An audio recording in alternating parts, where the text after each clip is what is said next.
Hello বন্ধুরা, কেমন আছেন? আজ আমরা কথা বলবো বহুল আলোচিত এবং পরীক্ষিত কুইজ গেম সিজন 2 নিয়ে। প্রথম সিজন যেমন সবাইকে তাক লাগিয়ে দিয়েছিল, দ্বিতীয় সিজন কি সেই মান ধরে রাখতে পেরেছে নাকি কোথাও গিয়ে পিছিয়ে পড়েছে? পুরো ভিডিও জানুন শুরু থেকে শেষ পর্যন্ত। তাই ভিডিওটি স্কিপ না করে দেখে ফেলুন। কুইজ গেম সিজন 2 সিজন 1 এর পরবর্তী সময় থেকে শুরু হয়। এবার গল্পের গভীরতা এসেছে আরো বেশি, যেখানে আমরা মূল চরিত্র গিহনকে প্রতিশোধ এবং নতুন রহস্যের পথে হাঁটতে দেখি। তবে গল্প শুরুর প্রতিযোগীদের মধ্যেই সীমাবদ্ধ থাকেননি। এবার আমরা জানতে পারি এই ভয়ঙ্কর গেমের পিছনের আসল মাথা এবং তাদের ইতিহাস। প্রতিটি পর্বের রহস্য এবং উত্তেজনা বাড়তে থাকে। তবে গেমগুলোর মধ্যে সেই প্রথম সিজনের মতো আকর্ষণ আছে কি না সেটি নিয়ে একটু দ্বিধা থাকতে পারে। সিজন 2 এ গহিনের চরিত্র আগের চেয়ে অনেক বেশি পরিণত হয়েছে। তার ভিতরে প্রতিশোধের আগুন জ্বলছে, কিন্তু সেই সঙ্গে তার মানবিক দিকটিও দেখা যায়। নতুন চরিত্রগুলো বেশ ইন্টারেস্টিং, বিশেষ করে ভিলেনের অনম্যানে চরিত্রটি এবার আরো গভীর এবং রহস্যময়। তবে কিছু নতুন চরিত্র রয়েছে যাদের গল্প ভালোভাবে দেখানো হয়নি, যা দর্শকদের মধ্যে কিছুটা হতাশার কারণ হতে পারে। পুরনো মুখ ফিরে এসেছে, যা নস্টালজিয়া তৈরি করবে, কিন্তু তাদের উপস্থিতি কি সত্যি গল্পের গুরুত্বপূর্ণ ছিল এটি বিতর্কিত।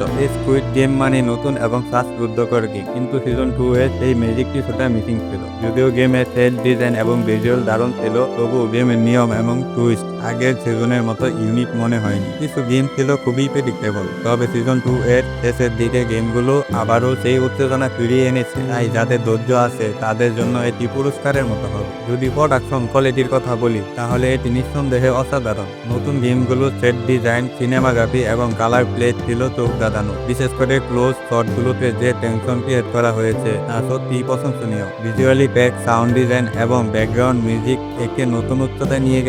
সিজন 1 এর শেষে আমরা দেখেছিলাম গিহন গেম থেকে বেরিয়ে আসার পর মানসিকভাবে শান্ত হতে পারেননি। তার ভিতরে প্রতিশোধ এবং গেমের পেছনে লোকদের বিরুদ্ধে লড়াই করার আগ্রহ জেগে ওঠে। সিজন 2 এ এই গল্পকে আরো গভীরভাবে অনুকরণ করেছে। এবার শুধু টাকার লোভ বা জীবনের জন্য লড়াই না, বরং ন্যায়ের জন্য লড়াই দেখানো হয়েছে। গল্পটি কেবলমাত্র খেলোয়াড়দের টিকে থাকার লড়াইয়ে সীমাবদ্ধ ছিল না, এটি এবার গেমের পিছনে নির্মাতা এবং তাদের দুনিয়া নিয়ে গেছে। এই গভীরতা গল্পটিকে আরো আকর্ষণীয় এবং ইমোশনাল করেছে।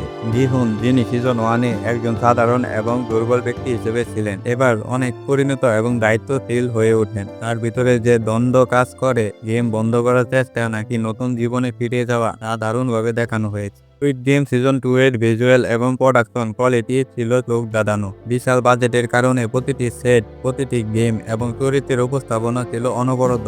গেমের জন্য তৈরি করা কৃত্রিম সেটগুলো শুধু বাস্তবসম্মত নয়, বরং আর্টের মতো লাগছিল। ক্যামেরার কাজ, রঙের ব্যবহার এবং গেমের পরিবেশ এমনভাবে দেখানো হয়েছে যে দর্শকরা যেন বাস্তবে সেগুলো অনুভব করতে পারে। সিজন 2 এর আরেকটি শক্তিশালী দিক ছিল সাসপেন্স। প্রতিটি পর্বে কিছু না কিছু রহস্যের মুড ছিল, যা দর্শকদের শেষ পর্যন্ত ধরে রাখছিল।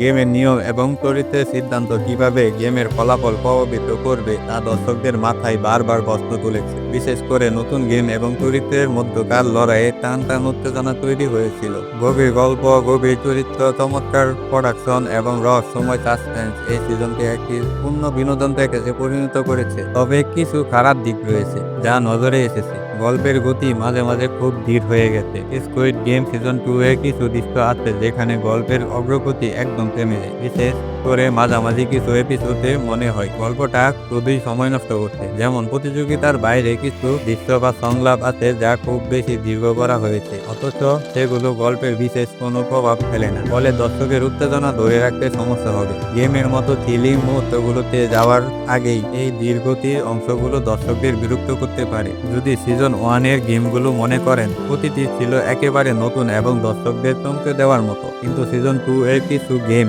আগের ধারণার কাছাকাছি মনে হয়েছে। যেমন কিছু গেমের প্যাটার্ন বা সাসপেন্স ধরনটা এরকম মনে হতে পারে নতুন আইডিয়া এখানে একটু কম।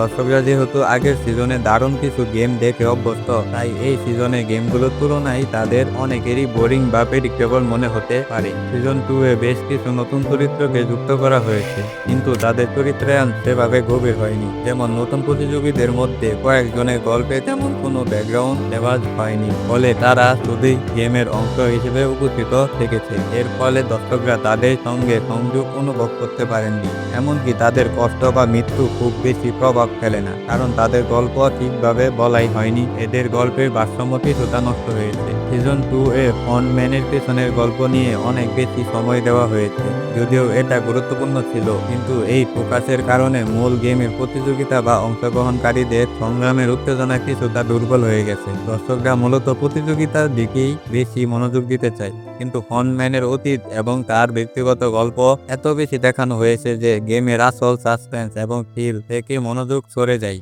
সবকিছু বিবেচনা করে বলতে পারি, স্কুইড গেম সিজন 2 এ একটি মিশ্র অভিজ্ঞতা। যারা সিজন 1 এর বিশাল ভক্ত, তাদের কাছে এটি কিছুটা কম মনে হতে পারে, কিন্তু নতুন গল্প এবং রহস্যের জন্য এটি দেখা অবশ্যই উচিত। আমার রেটিং হবে গল্পের জন্য 10 থেকে 8, চরিত্রের জন্য 10 থেকে 7.5, গেম এবং টুইস্টের জন্য 10 থেকে 7, প্রোডাকশন কোয়ালিটির জন্য 10 থেকে 9, মুড 10 থেকে 8। আপনারা যদি কুইড গেম সিজন 2 দেখে থাকেন তাহলে কমেন্ট করে জানান কেমন লেগেছে। ভিডিওটি ভালো লাগলে লাইক দিন, শেয়ার করুন এবং আমাদের চ্যানেলটি সাবস্ক্রাইব করতে ভুলবেন না। পরবর্তী ভিডিওতে দেখা হবে। ধন্যবাদ।